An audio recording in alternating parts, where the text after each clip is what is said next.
গ্রামের দক্ষিণ কোণে অবস্থিত ছোট্ট গ্রাম স্বজনপুরে রামু নামের এক সৎ এবং পরিশ্রমী কৃষক বাস করত।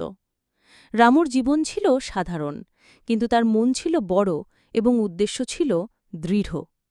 তার সামান্য কিছু জমি ছিল, যেখানে সে পরিশ্রম করে ফসল ফলাত। তার সততা এবং সরলতার জন্য পুরো গ্রামে তার অনেক সম্মান ছিল।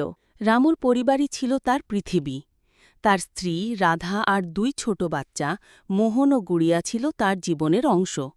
প্রতিদিন সে সূর্য ওঠার আগে উঠে যেত, নিজের ক্ষেতে কাজ করত এবং সূর্য ডোবা পর্যন্ত পরিশ্রম করত। রামুর বিশ্বাস ছিল যে কঠোর পরিশ্রম ও সততার মাধ্যমেই সুখশান্তি পাওয়া যায়। একদিন রামু ক্ষেত চাষ করছিল। হঠাৎ তার কোদালের ফলা মাটির নিচে কোনো শক্ত জিনিসের সঙ্গে ঠেকে গেল। সে খেয়াল করে দেখল সেখানে একটি পুরনো হাঁড়ি রয়েছে। যখন সে হাঁড়িটি খুলল, তখন তার চোখ চকচক করে উঠল। রামু একটু ভেবে নিল। এটা আমার নয়, হয়তো গ্রামের সম্পদ। তাই সে হাঁড়িটি নিয়ে সোজা গ্রামের প্রধানের বাড়িতে গেল। প্রধান সোনাভর্তি হাঁড়ি দেখে অবাক হয়ে গেল।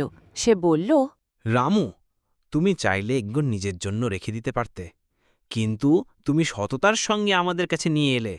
সত্যি তুমি গ্রামের গর্ব। এই ঘটনার পর রামুর সততার গল্প চারদিকে ছড়িয়ে পড়ল। সবাই তার প্রশংসা করতে লাগল। গ্রামের মানুষ তাকে আরও বেশি সম্মান করতে শুরু করল। প্রধান পরে সিদ্ধান্ত নিল যে সোনার কিছু অংশ দিয়ে গ্রামের উন্নতি হবে, নতুন কুয়া খোঁড়া হবে, স্কুল তৈরি হবে এবং গরিবদের সাহায্য করা হবে। রামু প্রমাণ করল যে সততা এবং পরিশ্রম মানুষের জীবনের আসল সম্পদ। সোনা বা ধন সম্পদ নয়, বরং ভালো চরিত্রই মানুষকে প্রকৃত সম্মান এনে দেয়। এরকম মজাদার ভিডিও আরও দেখতে হলে আমাদের ফান মাস্টার চ্যানেলটিকে সাবস্ক্রাইব করুন। ভিডিওটি যদি ভালো লেগে থাকে লাইক, কমেন্ট, শেয়ার করবেন। ধন্যবাদ।